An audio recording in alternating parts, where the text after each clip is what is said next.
llamados a ser libres. Ese es el título del mensaje, llamados a vivir en libertad.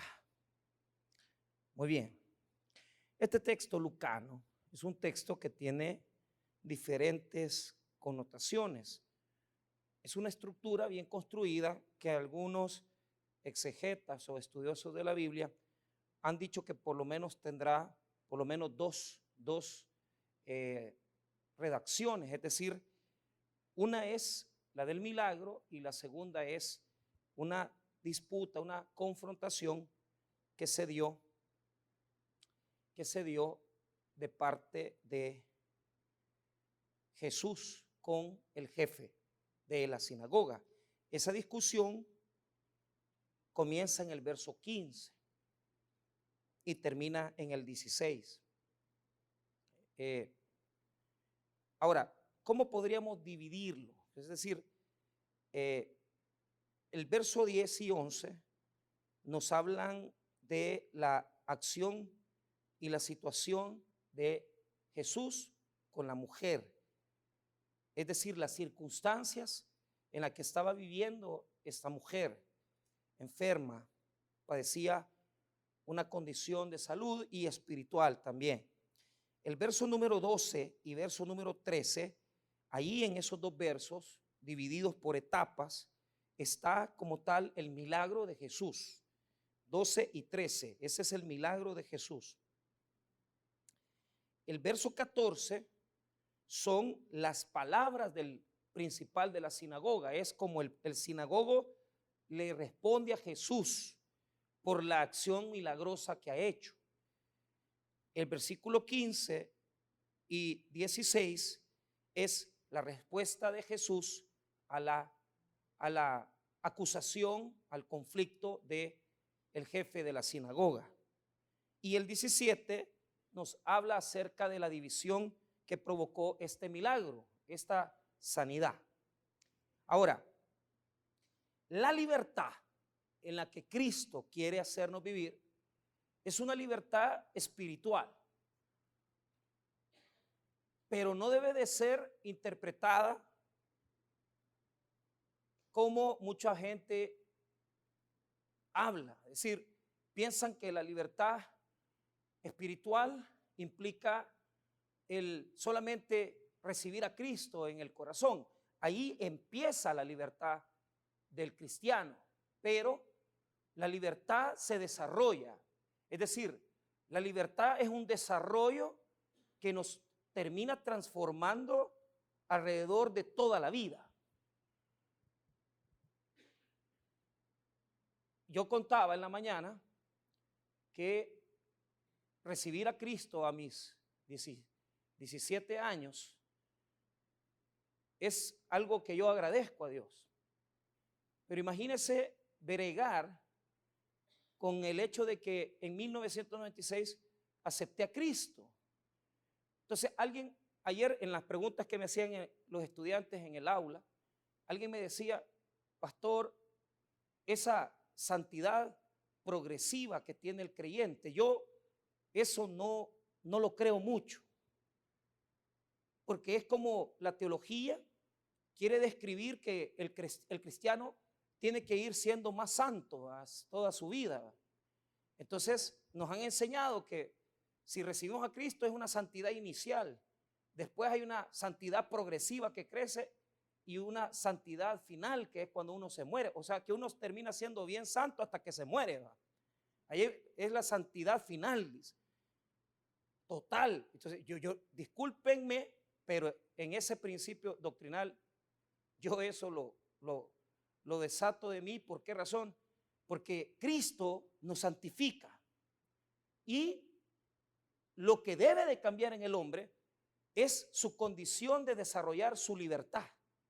¿Por qué? Porque desde que somos cristianos comenzamos un proceso de desarrollo de libertades en el cual desde que yo acepto a Cristo comienzo un proceso de crecimiento en donde cada día más yo soy más libre de las ataduras que me condenan, de mis traumas de la niñez, de mis complejos como persona y de aquellas cosas que me limitan como ser humano. Quisiera preguntarle, después de haber dicho esta herejía, ¿qué dije? Porque algunos dirán, ay, está hablando de la doctrina. No me importa. La doctrina es teología, no es palabra. Pero ¿qué pasa?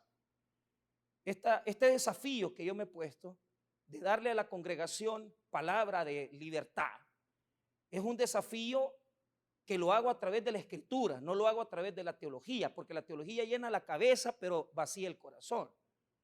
Y aquí estamos en el espíritu, no estamos en la doctrina.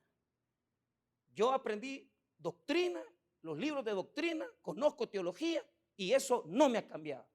Más malo me hice y perverso.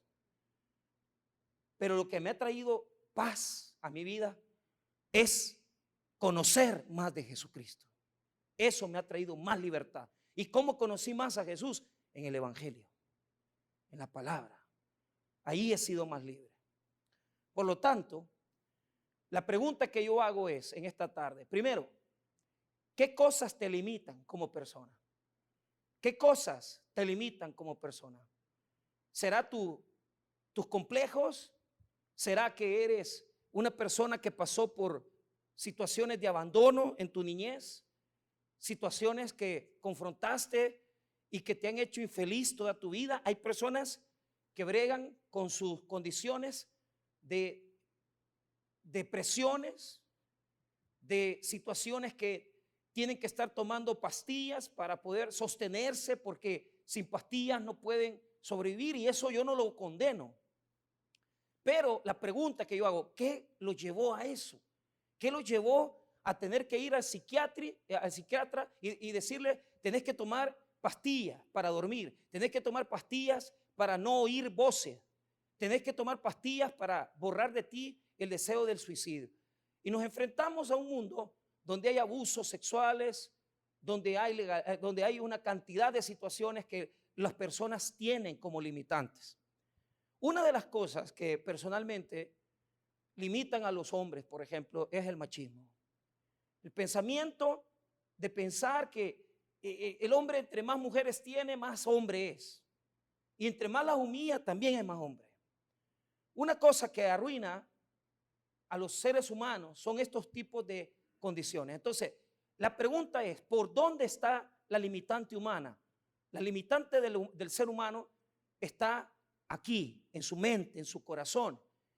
Nuestras mayores limitantes son intelectuales, y esas condiciones intelectuales, es decir, aquellas cosas que han pasado en mi vida como traumas y dolores, me limitan como persona porque no me permiten crecer.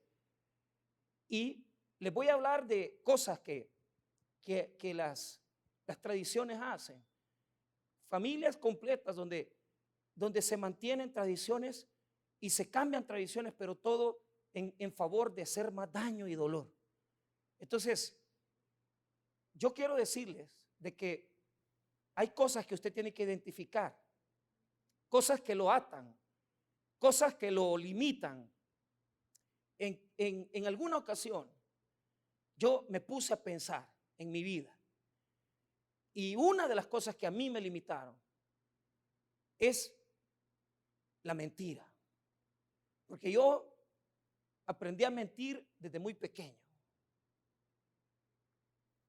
Tuve buenos maestros. Cuando usted le dice a un hijo o a un niño, no digas tal cosa, o cuando le decís a un niño, por favor, decí tal cosa aunque sea mentira, eso es dañarle la conciencia a un niño. Entonces, a veces en la misma casa dañamos a nuestros hijos, les enseñamos la mentira. ¿Cuántos aquí conocieron el adulterio? No se conoce hasta que uno tenga 25 años, no, uno lo conoce en la niñez, en la adolescencia, cuando ves que el mayor practicante de eso, porque a veces nosotros como padres no colaboramos, le llevamos a una pareja a la casa a nuestros hijos, o simplemente no le escondemos esas cosas. Entonces yo, por misericordia de Dios, puedo decir que conocí todo eso joven, lo conocí, el alcoholismo, conocí los vicios. Pero todo eso me limitaba. Entonces al principio yo pensé que si dejaba de tomar y fumar, yo ya era persona. Y lo logré para la gloria y honra de mi Señor. Dejé de tomar y de fumar, porque yo sabía que eso eran vicios. Pero después me di cuenta que más dentro de mí habían limitantes más grandes, limitantes más profundas, que uno tiene que identificar, porque puede ser que tu limitante sea el hecho de que en tu vida no eres sincero. Siempre escondes las cosas y demuestras una presencia tuya hipócrita, porque no eres capaz de entender que en la vida no puede uno ir agradando a toda gente y agradarlos comportándose como las personas piensan, o simple y sencillamente quedando bien con todos, cuando esa situación lo único que hace es atarte, amarrarte y hacerte infeliz. Por lo tanto, la libertad en Cristo es profunda y no se recibe hasta que usted decide que en Cristo usted comienza a romper los paradigmas y los esquemas que le impusieron, que le metieron en la mente, en el corazón, y que le enseñaron en su casa o en su vida o en la adolescencia. Yo no sé quién le enseñó a hacer eso, porque algunos hemos heredado un comportamiento sexual absurdo, porque no tuvimos estabilidad en el hogar y pensamos que no afecta a nuestra vida el tener relaciones sexuales con una persona. Y uno dice, en mi moral, en mi ética, eso no es problema. Si nadie se da cuenta, yo puedo acostarme con un hombre casado, o puedo acostarme con una mujer casada, o un divorciado, o un separado, o lo que sea. Y pensamos que eso no afecta. ¿Cómo no? Afecta. Porque te daña, te hiere. Tú no lo ves. Pero ¿qué aprendes? Aprendes a no amar a nadie, sino que aprendes a usar a las personas, a las mujeres o a los varones. Y aprendes a que en base a la sexualidad, acostándote con una persona, recibes una recompensa, porque esa persona te da algo. Si no te da gratificación, te da dinero, porque yo no digo que un hombre o una mujer pague el sexo, no, lo que da es, te da cuerda. Porque de repente el hombre dice que sos bonita, sos preciosa, sos linda. Pues sí, pero todo eso es falso, viniendo de los labios de un hombre que está viviendo con su esposa. Entonces, ¿qué te limita? ¿Qué te pone freno? ¿Qué es lo que te está atando en esta noche, en esta tarde? Ahora veamos el efecto de la religión en nuestra vida. La religión, la única función de la religión, refiriéndome a la religión como conducta de sistemas teológicos, doctrinas teológicas que nos enseñan una ética, un comportamiento. La religión te dice, tienes que comportarte así. Y te pone los mandamientos para decirte, esto si lo violas, te mueres, te vas al infierno. Y en memoria, por memoria, no tendrás dioses ajenos delante de mí. No te harás imagen ni semejanza de lo que está en el cielo, ni en la tierra, ni debajo de la tierra. No tomarás el nombre de Dios en vano. Honrarás el día de reposo. Honra a tu padre y tu madre.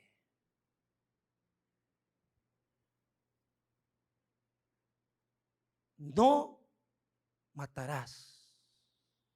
No adulterarás.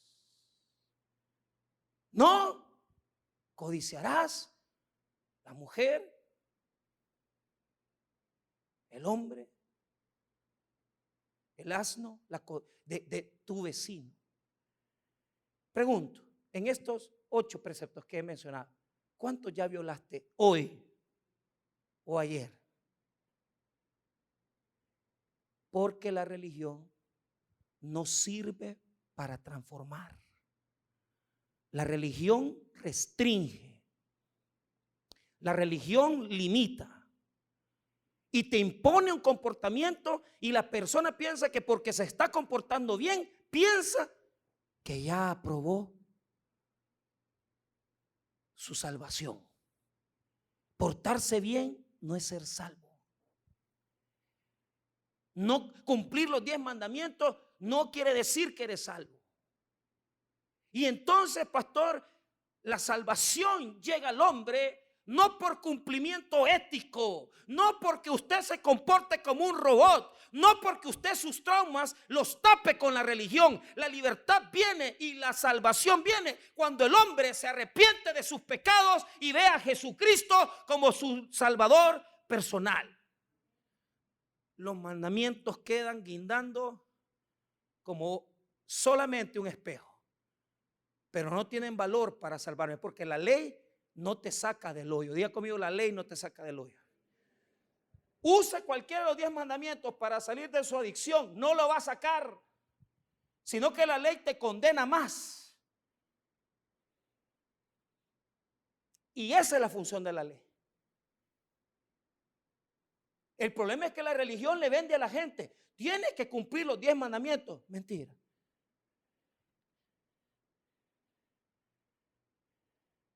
Porque los mandamientos solo sirven para condenar.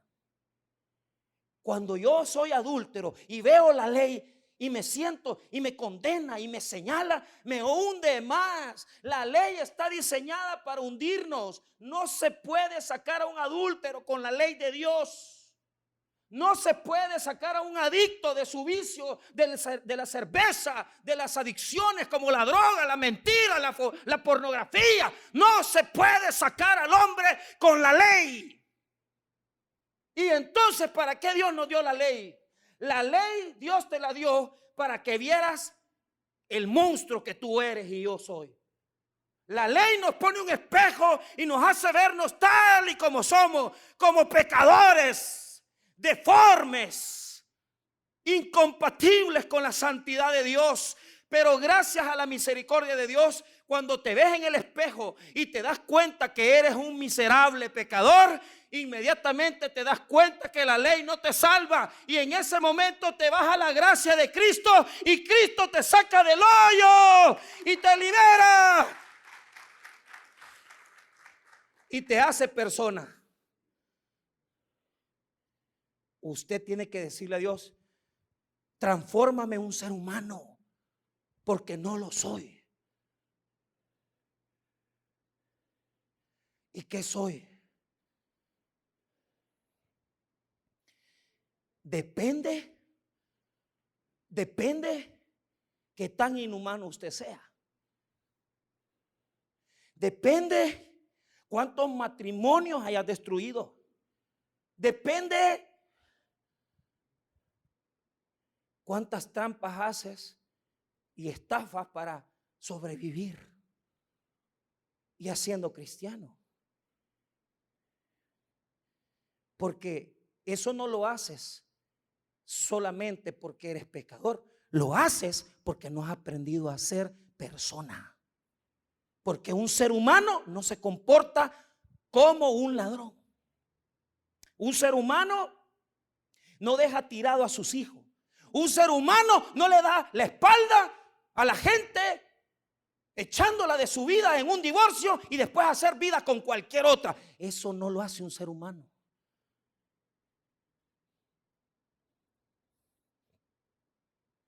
¿Qué hace la ley? ¿Qué hace la religión? La religión lo único que hace es regularnos. No puede hacer nada. Y aquí lo vemos. Porque aquí viene la primera pregunta. Ya la hice. La primera pregunta que yo hice es: ¿cuántos mandamientos hemos violado hoy o ayer o anteayer o todos estos días? Pero la segunda pregunta que yo hago es: ¿cómo es el proceso de la libertad? proceso de la libertad es una lucha. Diga conmigo, es una lucha entre Jesús y la religión. Es una lucha entre Jesús y la religión. Ahora, la religión nos adormece, nos tiene dormidos, nos tiene parados ahí, esperando. ¿Por qué?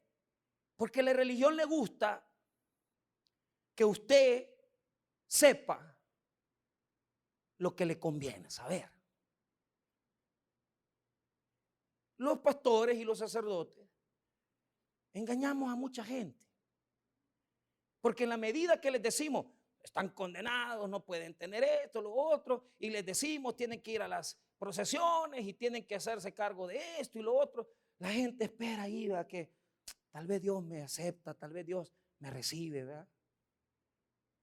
Pero nosotros como religiosos, los pastores, los sacerdotes, tenemos una cola de gente esperando. Hoy en la mañana, una joven quería hablar, quería una consejería conmigo, pero yo sinceramente le dije al pastor Edwin, ayúdame, búscame a mi esposa o la hermana Silvia, que hablen con ella. La verdad, quizás la tuve que atender, pero siempre aquellos códigos éticos va de uno que es lo mismo. Entonces por eso la mandé, pero ¿qué es lo que pasa? Tenemos una cola de gente queriendo arreglar sus vidas, resolver. ¿Y qué hacemos nosotros? Nos ponemos como religiosos entre Dios y la religión. La religión está en medio como que fuera un colador y como que nosotros estuviéramos decidiendo quién puede entrar a la salvación, quién puede entrar a Dios. Porque aquí nos ponemos que si el que está ya tatuado, si el que se divorció, es una lista de gente en espera. Adictos, drogos, gays, lesbianas, tatuados, religiosos, porque este es mormón, entonces hacemos unas colas grandes de gente que no pueden entrar al Dios que nosotros vendemos. Porque el negocio de los templos y el negocio de las iglesias es mantener esa cola así. Decirle a los que están aquí portándose bien, a ustedes son salvos y santos, y miren, ofrenden y diezmen, y tener una cola de pecadores para decirle a la gente, no se porten igual que estos divorciados, no se porten igual que estos separados, no se porten igual que las lesbianas. Si se nos acabara la cola, ¿qué venderíamos? Pero ese es el problema. El problema es que la religión encierra y le enseñamos a las personas a que se tienen que comportar de una manera, hacemos nuestro grupúsculo, les ponemos la misma corbata a todos, el mismo pantalón y ya hicimos una secta. Y aquí no entra cualquiera. Porque el poder de la religión es tan grande que somos tan grandes en religión que le puedo yo regular hasta su comida si yo quiero. Los adventistas son muy justos en eso. No coman cuche, todos los adventistas comen cuche, la mayoría. Pero se les dice, no coman esto. Como yo tengo amigos adventistas, no hagan esto. Los luteranos son medio católicos, medio evangélicos, no se sabe. Católicos, pues algunos son sinceros, algunos deshonestos. Evangélicos, pecan poquito, roban poquito, adulteran poquito, porque hablan de la justificación, ¿verdad? Entonces, si nosotros hacemos el grupo y los vestimos igual y les ponemos la misma ropa, pues entonces aquí somos salvos y allá están enfermos y condenados. ¿Qué hizo Jesús? Aquí había una mujer que estaba queriendo entrar al templo, pero no podía entrar a la sinagoga. Y era día sábado, era día de culto, y ella estaba enferma. Tenía un demonio que la atormentaba desde hace 18 años y la encorvaba viendo hacia abajo. Pero ¿qué hacían los religiosos? Allá párate, mamita. allá está, mira, allá está castigada. ¿Por qué? Porque vos sos pecadora, algo hiciste para estar así, bajo maldición. Vos dejaste a tu marido, te has acompañado 2 veces en los últimos 3 años. ¿Ah? No sé si sos gay o qué, son medio amanerados. Allá, allá. La religión es así. Ya no digamos si se ha divorciado. Los católicos han inventado una mentira, que nulidad de matrimonio, dice. Volador no existe. Volador, claro, el derecho canónico sí, pues, pero se inventan una cosa legal como para decir eso, no, es así. Y manda usted la carta al Vaticano y si allá en el Vaticano le dan la autorización, usted ya está divorciado. Qué mentira. Nosotros nos hemos inventado otras cosas peores. Ahí andamos. Es que este se casó una vez y se casó por lo civil y se casó por la iglesia. Entonces lo que queremos es, porque ya se divorció, queremos que se vuelva a casar, pero no se le puede celebrar boda porque al divorciado no se le puede celebrar boda. Vaya, no se le puede celebrar boda, pero hagámosle un cultito chiquito y con mentiritas presentemos como que, pues sí, como que lo estamos casando, pero no lo estamos casando. Cuando hacemos presentaciones de niños somos peores, porque a la mujer, fíjate qué absurdo, qué tonto, pero ni modo, esas son las leyes, ¿verdad? Si la chica viene y no está casada, solo a la mujer se le presenta, se le permite presentar al bebé. Y al hombre no, porque no están casados. Y yo vengo de un tiempo donde a la madre soltera y al que no está casado, sino que acompañado, la niña o el niño se le presenta, pero allá en la oficina escondido, que nadie los vea. Así lo hacemos. Somos iguales. Católicos y evangélicos inventamos cosas para mantener gente lejos. Pero, ¿qué es lo que sucede? Este relato dice que esa mujer estaba allá. No podía entrar porque estaba enferma. Las mujeres mismas se sentaban a la final, las que podían entrar. Esta no podía porque estaba enferma, estaba encorvada. Pero vea la actuación de Jesús. Mire cómo se describe a Jesús enseñando. 10 y 11. Enseñaba a Jesús en una sinagoga en el día de reposo. Y había ahí una mujer que desde hacía 18 años tenía espíritu de enfermedad y andaba encorvada y en ninguna manera se podía enderezar. Entonces había un espíritu en ella, inmundo, pero estaba corrompida en el hecho de que veía hacia abajo encorvada. Entonces estaba ahí, pero no estaba dentro, estaba afuera. No es que estaba poniendo posiblemente en la entrada, ¿va?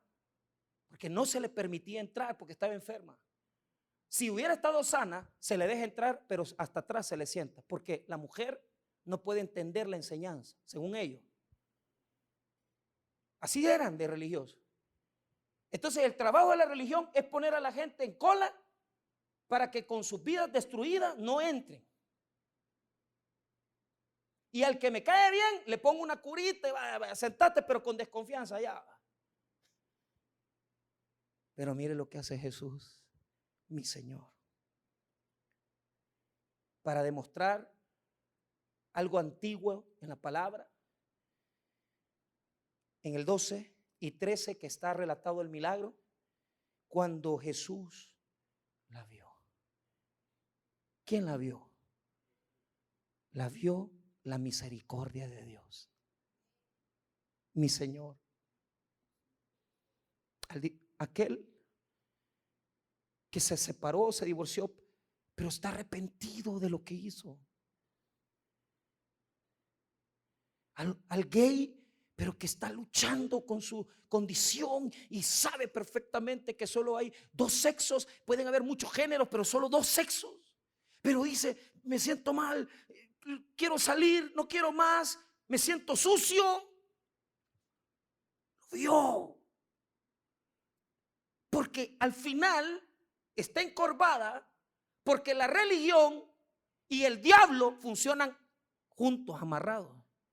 La religión y Satanás están juntos, porque a esta señora 18 años había esperado entrar y nadie le había puesto atención. 18 años había esperado que la vieran y nadie la había visto, porque era divorciada, porque era separada, porque dos parejas ha tenido y ha tenido relaciones con dos hombres. A esa no la dejen entrar. Pero mi Señor, que es la misericordia, la vio, porque solo Él sabía lo que había en su corazón. Él sabía lo que había en su necesidad. La vio Jesús.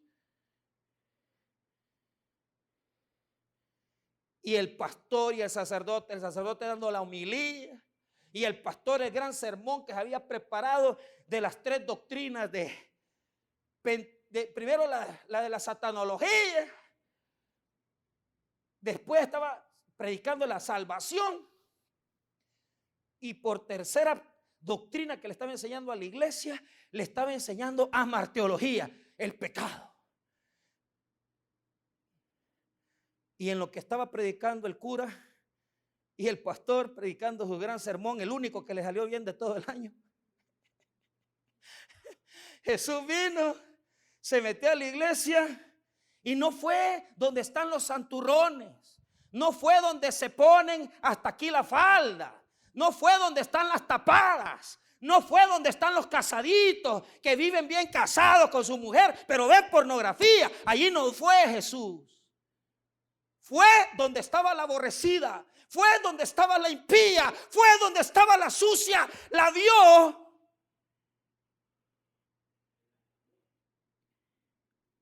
La llamó y la tocó. Porque cuando Dios y su misericordia alcanzan a una persona, es Jesús quien te alcanza, es Jesús quien te abraza, es Jesús quien te da el recibimiento. Tal vez el templo no te recibió, tal vez el pastor no te recibió, tal vez el cura no te recibió, pero Jesucristo sí te recibió, porque Él es la misericordia de Dios. Abraza al pecador, lo toca, no le das con tu impiedad. Sure. No es estornudo, así se llama la marca. Sure. Este lo compré cuando comenzamos aquí, $1,072 me costó. Jesús la vio, la llamó, o sea, escuchó la misericordia. Esta mujer escuchó la misericordia, la vio la misericordia y la abrazó la misericordia de Dios, que es Jesucristo. Y cuando tú te das cuenta que la acción maravillosa de Dios redime pecadores y que le da acceso, esa lucha ya se supera. ¿Por qué? Porque la religión te va a tener siempre aquí, pórtate bien, sé santo, pero no te va a decir la verdad. ¿Y qué es la verdad? La verdad es que cuando uno se humilla ante Dios y tiene un corazón contrito y humillado ante la presencia del Señor, no hay nadie en medio de usted y de Dios. El único que se puede poner entre Dios y usted es Jesucristo. Y esa persona es tocada y entiende la fe. ¿Y qué pasa? La carga de los mandamientos, de los estatutos, se te quitan de encima. Ya no tienes por qué ver hacia abajo. Porque esta es una lucha de personas que todavía están viviendo así, que están con un montón de mandamientos encima y que están con un montón de leyes encima. Pero ¿qué es lo que a mí me impresiona? Que a este sinagogo no le dio alegría, sino que le dio enojo, porque si se sanaba, perdía el negocio de tener gente condenada. Y se enoja y le dice algo que yo le voy a decir, que le voy a explicar en este momento para cerrar. En el verso 14 está el reclamo del sinagogo. Solo lo que quiero que notes es esto. La mujer estaba tan agradecida, porque yo me imagino que ella no podía ver de frente, pero no se perdía los sermones. Escuchaba, oía lo que estaba diciendo Jesús y necesitaba tanto de Dios, necesitaba tanto del Señor, porque quién sabe qué es lo que había pasado en su vida, que puso su oído y escuchó el mensaje de Jesús.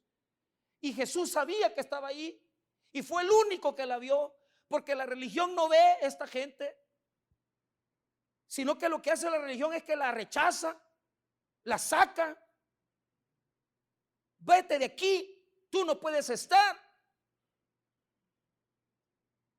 Pero Jesús predica, ella oye, y lo que me interesa es, antes de ver eso, mire el verso número 12. Cuando Jesús la vio, la llamó y le dijo: mujer, eres libre de tu enfermedad. Pero mire eso, la llamó. Ella estaba con el oído pendiente, porque se sentía mal, ya no quería ser así. Y lo único que le habían dado en la iglesia son 3 mandamientos, 2 oraciones, y con ella no podía cambiar su vida. Pero Jesús le dijo, la vio, la llamó: sé libre de tu enfermedad. 13, y puso las manos sobre ella, y ella se enderezó luego. Y estaba tan agradecida que en el griego dice que glorificaba a Dios y no paraba de glorificar a Dios. Porque eso es lo que hace Dios, es lo que hace Jesús. La religión había establecido el día y la hora para que se pudiera hacer esta sanidad, pero ese no era el día, era sábado. Y por eso el sinagogo se enojó, porque Jesús quería sanarle ese día, y Jesús quería, y el sinagogo quería que se esperara, porque ese día es el día de culto y él estaba predicando el sermón. Y no somos así nosotros, pues, que venimos a la iglesia y nos gustan los buenos sermones y nos gusta la buena prédica, pero cuando es de tocar a un enfermo, nadie va. Cuando es de ver una prostituta, nadie la quiere. Cuando es de andar jalando un bolo, como la hermana Silvia lo hace siempre que me mete bolo, nadie quiere irlos a traer. Porque ¿qué nos está enseñando esto? Un gran versículo del Antiguo Testamento: misericordia quiero y no sacrificio. Dios está harto de las liturgias. Dios está harto de los domingos y de las alabanzas dominicales estrelares que pasa medio mundo a cantar. Dios está harto de los que se ponen buena ropa para venir al culto el domingo, pero el día lunes y martes no pueden orar por alguien, no pueden ayudarle a una persona necesitada, no pueden ir a un hospital, no pueden ir a una cárcel. Y seguimos siendo como fariseos, que no quieren tocar la necesidad de la gente. Y los pastores que solo aparecemos en internet, y que grandes eruditos y teólogos, pero nunca los va a ver en un hospital, nunca los va a ver en las zonas marginales, porque esos solo son pastores de hoteles. Tampoco. Pero ¿qué pasa? Iglesia, hemos perdido la visión. La libertad se consigue cuando el ser humano deja de servirle a su religión y comienza a actuar, a humillarse, a servirle a la gente, a tocar a los necesitados y a alcanzar a los que están afuera. Ahí está la misericordia de Dios. Salga de su religiosidad, sea libre, usted va a tener un sinagogo adentro que le va a decir: no, así está bien, sentadito en la iglesia, sin meterte en nada, ahí bien bonito, vas el domingo, sentate, oye el culto y da una buena ofrenda. Mire lo que hizo el sinagogo en el 14. Pero el principal de la sinagoga, enojado de que Jesús hubiese sanado en el día de reposo, dijo a la gente: 6 días hay en que se debe trabajar, en estos pues venid y sed sanados, y no en día. Enojado por el milagro, si lo que tenía que haber hecho es saltar de alegría, porque lo que él no pudo hacer en 18 años, Jesús lo hizo en 1 minuto. Y así hay un montón de gente en la iglesia, 20 años de ser evangélico, y no han hecho nada por ayudar a nadie. Son tan crueles que ni ustedes mismos se han ayudado a salir de sus crisis. Y proponerse decir: voy a dejar de ser hipócrita, voy a dejar de ser mentiroso, voy a dejar de ser manipulador, voy a dejar de ser una persona que vive mintiendo y sacándole plata a la gente, voy a superarme, voy a salir de mi hipocresía religiosa. Va a haber un pleito en ti, porque la religión te adormece y te dice: no, ya estuvo, ya aceptaste a Cristo, quédate ahí sentado. No, salgamos de la comodidad de la religión, rompamos con eso. ¿Y cómo se llama eso?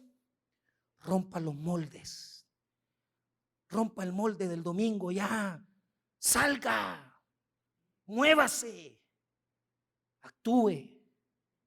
Primero arreglando su vida y la mía, y después entendiendo que yo tengo que conocer y romper la religión en la que vivo. Yo no me di cuenta que era religioso hasta un día, después de 5 años de predicar en una iglesia, el Espíritu Santo me dijo: vos predicás por el sueldo que te da la iglesia. Y me humillé tanto, porque me puse a pensar: si este no fuera el trabajo, el ministerio, quizás yo no lo haría. Y yo me arrepentí y me di cuenta que mi motivación no era la correcta. Y le hablo a aquellos que son inhumanos, aquellos que solo el domingo son creyentes y cristianos y no se dan cuenta que todo el tiempo son cristianos. Usted no puede decir: el domingo es de Dios, y el lunes estarse acostando con su jefe. Usted no puede quedar embarazada y ir a abortar un niño, porque el poder de la religión te ha cegado y te ha dormido y te ha dicho: ya sos salvo, estás sentado ahí, Dios te va a perdonar y no te preocupes. No. Todo el tiempo somos de Cristo. En todas circunstancias somos de Jesús. La religión nos hace entender que solo el domingo. La religión nos hace entender que este tiene que estar allá sentado porque no tiene doctrina, no tiene conocimiento. Pero ¿cómo comenzamos a entender que la iglesia y que el tiempo que le damos a Dios no solamente tiene que ser aquí, sino que tiene que ser todos los días? Y en segundo lugar, salir de la ignorancia que tengo de Jesús y proponerme aprender la palabra, para que cuando yo sepa y conozca la palabra de Dios, pueda aprender a ser verdaderamente libre. Salgamos de la religión que nos adormece, salgamos de la comodidad en que vivimos y comencemos a ver a los que están haciendo cola y no les tengamos miedo, asco ni vergüenza, porque Jesús nos enseñó a ser verdaderamente libres. Vamos a orar. Padre, Gracias por tu palabra. Gracias por tu misericordia.